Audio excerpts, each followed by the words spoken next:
Valenzano. Di Valenzano. Che fai di bello a Valenzano?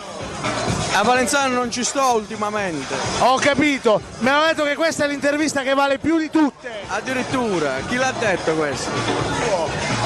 Ah, va... Era di parte. Ok. Allora Giuseppe, sei fidanzato? No, single. Vuoi fare un appello a tutte le donne? Ma anche di certo.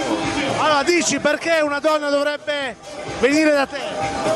E vabbè, questo non lo posso dire io, però. Vabbè, i tuoi punti di forza. E li devo scoprire ancora. Non li sai? Hai una tecnica di ballo che funziona? Ci sto provando. Vediamo. Balla, balla, balla. Saluta. Eh? Un saluto. Ciao.